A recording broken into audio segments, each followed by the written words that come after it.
Phone tapping కేసులో దర్యాప్తు ముమ్మరంగా కొనసాగుతోంది. విచారణకు సమయం ఇవ్వాలని కేంద్ర మంత్రి బండి సంజయ్ను కోరారు సిట్ అధికారులు. ఈ నెల 24న స్టేట్మెంట్ ఇవ్వడానికి ఆయన సంసిద్ధత వ్యక్తం చేశారు. హైదరాబాద్ లేక్ వ్యూ గెస్ట్ హౌస్లో సంజయ్ వాంగ్మూలం రికార్డు చేయనున్నారు. ఫోన్ ట్యాపింగ్ కేసులో దర్యాప్తు ముమ్మరంగా కొనసాగుతోంది. విచారణకు సమయం ఇవ్వాలని కేంద్ర మంత్రి బండి సంజయ్ను కోరారు సిట్ అధికారులు. ఈ నెల 24న స్టేట్మెంట్ ఇవ్వడానికి ఆయన సంసిద్ధత వ్యక్తం చేశారు. హైదరాబాద్ లేక్ వ్యూ గెస్ట్ హౌస్లో సంజయ్ వాంగ్మూలం రికార్డు చేయనున్నారు.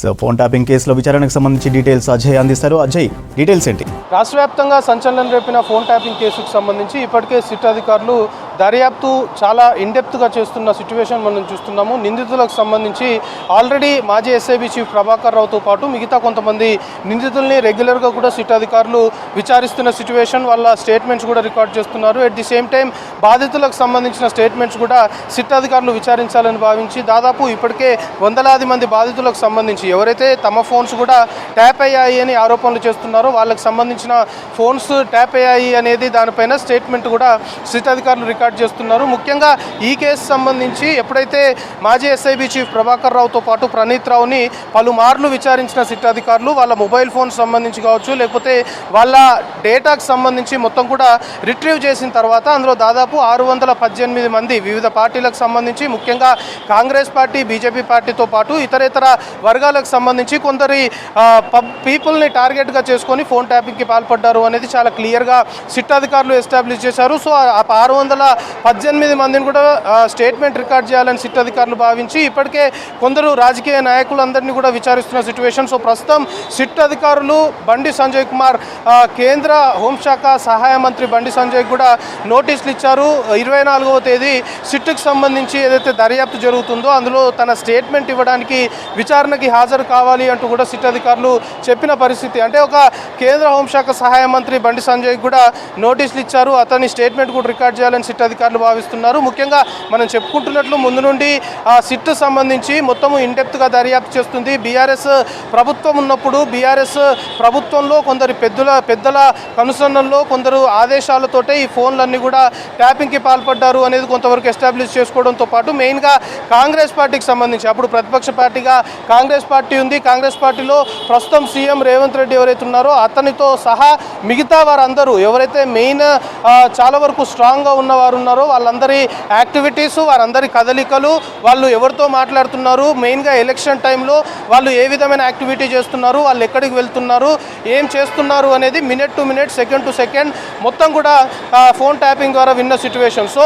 ఎట్ ది సేమ్ టైం అప్పుడు బీజేపీకి సంబంధించిన నేతల టార్గెట్గా చేసుకొని కూడా కొంతమేరకు ఫోన్ ట్యాపింగ్కి పాల్పడ్డారు అనే ఆరోపణలు ఉన్నాయి. కొంతమంది నేతలు బహిరంగంగానే చెప్పారు, కొంతమంది నేతలు ఫిర్యాదు కూడా చేశారు, తమ ఫోన్ ట్యాప్కి గురైంది అంటూ ఫిర్యాదు చేశారు. సో అట్లా ఫిర్యాదు చేసిన వారితో పాటు ప్రస్తుతం ప్రభాకర్ రావు, ప్రణీత్ రావు సంబంధించి వాళ్ళ దగ్గర ఉన్న డేటాను రిట్రీవ్ చేసినప్పుడు వాళ్ళ దగ్గర ఏదైతే నెంబర్లు లభ్యమయ్యాయో అందులో 618 మంది రాజకీయ నాయకులు, ఇతరేతర వర్గాలకు సంబంధించిన వారిని గుర్తించారు. సో అందులో కూడా బండి సంజయ్ నెంబర్ కూడా ఉండడంతో బండి సంజయ్ తన స్టేట్మెంట్ ఇవ్వడానికి రావాలి అంటూ ప్రస్తుతము సిట్ అధికారులు అయితే బండి సంజయ్ని కోరారు. సో 24వ తేదీ ఆ స్టేట్మెంట్ రికార్డ్ చేయాలి అంటూ సిట్ అధికారులు చెప్పిన క్రమంలో ప్రస్తుతం బండి సంజయ్ ఇంకా దానిపైన రియాక్ట్ కాలేదు. బండి సంజయ్ సిట్ కార్యాలయానికి వచ్చి స్టేట్మెంట్ ఇస్తాడా, లేకపోతే కేంద్ర హోంశాఖ సహాయ మంత్రి వివిధ షెడ్యూల్స్లో బిజీగా ఉంటాడు కాబట్టి సిట్ అధికారులే అతని వద్దకు వెళ్ళి స్టేట్మెంట్ రికార్డ్ చేస్తారా, దీనిపైన అయితే ఒక క్లారిటీ రావాల్సి ఉంది. కానీ సిట్ అధికారులు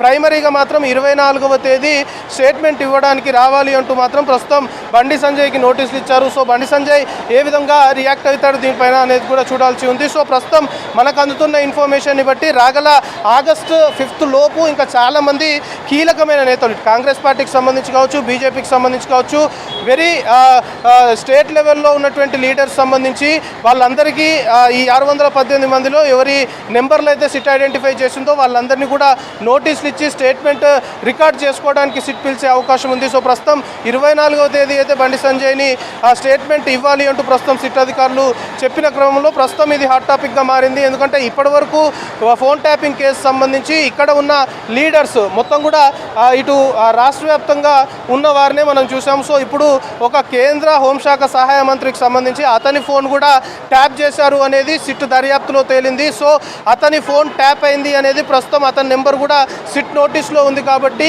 అతని ఆరోపణలు ఏ విధమైన ఆరోపణలు చేస్తాడు, బండి సంజయ్ సంబంధించి ఫోన్ ట్యాపింగ్ వ్యవహారంలో అతని అభిప్రాయం ఏంటి తెలుసుకునే దిశగా అతని వాంగ్మూలం రికార్డ్ చేయాలని సిట్ అధికారులు భావిస్తున్న క్రమంలో 24వ తేదీ స్టేట్మెంట్ ఇవ్వడానికి సిట్ కార్యాలయానికి రమ్మంటూ మాత్రం బండి సంజయ్కి ఒక ఇన్ఫర్మేషన్ అయితే సిట్ సంబంధించిన బృందం ఇచ్చింది. సో 24వ తేదీ స్టేట్మెంట్ రికార్డ్ చేయాలని భావిస్తున్నారు. కాబట్టి బండి సంజయ్ నేరుగా సిట్ కార్యాలయం జూబ్లీ హిల్స్ పోలీస్ స్టేషన్కే వచ్చి తన స్టేట్మెంట్ ఇచ్చే అవకాశాలు అయితే కనబడుతున్నాయి. సో ఓవరాల్గా ఫోన్ ట్యాపింగ్ కేసు సంబంధించి మరికొన్ని కీలకమైన పరిణామాలు, మరికొన్ని కీలకమైన స్టేట్మెంట్ రికార్డింగ్స్తో పాటు కీలకమైన విచారణకు సంబంధించి కూడా కొంతవరకు కొన్ని టర్న్స్ తీసుకునే అవకాశాలు అయితే కనబడుతున్నాయి అనేది సిట్ వర్గాల నుండి మనకి ఆఫ్ ద రికార్డ్ సమాచారం ఉంటుంది. మనం చెప్పుకుంటున్నట్లు ఆగస్టు 5th లోపు ఇంకా చాలామంది కీలకమైన నేతలు కొందరు ఉన్నారు. వాళ్ళందరికీ కూడా నోటీసులు ఇచ్చి వాళ్ళ స్టేట్మెంట్ రికార్డ్ చేసే దిశగా సిట్ అధికారులు ముందుకు వెళ్తున్నారు. ఇక ఆగస్టు 5th తర్వాత చాలా కీలకమైన పరిణామాలు ఈ కేసు సంబంధించి